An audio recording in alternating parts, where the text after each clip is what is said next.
Hello. This is doctor Meenakshi Sundaram. சிறுநீரக அறுவை சிகிச்சை, ஆண்மையியல் மற்றும் சிறுநீரக மாற்று அறுவை சிகிச்சை மற்றும் பொது அறுவை சிகிச்சை நிபுணர். இப்போ இன்னைக்கு நம்ம பேச போகிற டாபிக்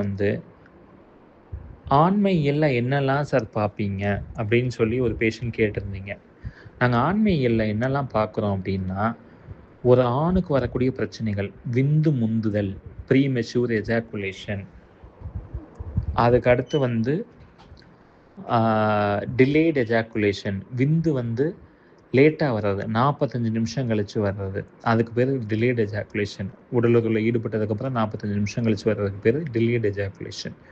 ப்ரீமெச்சூர் எஜாக்குலேஷன் என்ன, ஒரு நிமிஷத்துக்கு முன்னாடியே வந்துடுறது, ஜஸ்ட்டு ஒரு நிமிஷத்தில் வந்துடும். அதுதான் ப்ரீமெச்சூர் எஜாக்குலேஷன், விந்து முந்துதல்.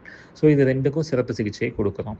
அதுக்கடுத்து ஆண்குறி வளைவு, ஆண்குறி பெண்டாக இருக்குது, ஒரு பக்கம் சாஞ்சிருக்குது, ஒரு பக்கம் நீண்டிருக்குது, ஒரு பக்கம் கோணலாக இருக்கிறது, இல்லை எஸ் ஷேப்டாக இருக்கிறது, இல்லை இன்வெர்டட் எல் ஷேப்டாக இருக்கிறது, இந்த மாதிரி வேரியஸ் கோணலாக இருக்கக்கூடிய ஆண்குறிகளை சரி பண்ணுற சிகிச்சைகள்.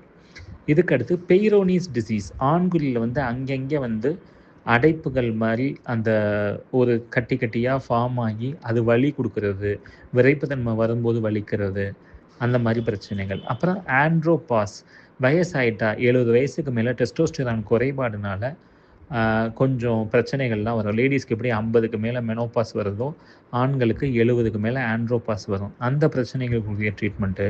குழந்தையில்லா தம்பதியர், ஆண் மலட்டுத்தன்மைக்கான டிசி, விரக்கொட்டையிலேருந்து விந்தணுக்களை எடுக்கிறது, அந்த மாதிரி இது. விந்து அடைப்புனால விந்து வராமல் இருந்தால் அப்ஸ்ட்ரக்டிவ் ஏசூஸ்பெர்மியான்னு சொல்லுவோம், அது டயக்னோஸ் பண்ணுறது, சிவியர் ஓட்ஸ்க்கு ட்ரீட்மெண்ட் பண்ணுறது, இது எல்லாமே தான் ஆண்மையியலில் நாங்கள் பண்ணிக்கிட்டு இருக்கோம் டிஷா மருத்துவமனையில். உங்களுக்கு இது எல்லாத்த பற்றியும் டீட்டெயில்டான வீடியோஸ் அடுத்தடுத்து உங்களுக்கு நாங்கள் கொடுக்குறோம். Thank you. Have a nice day.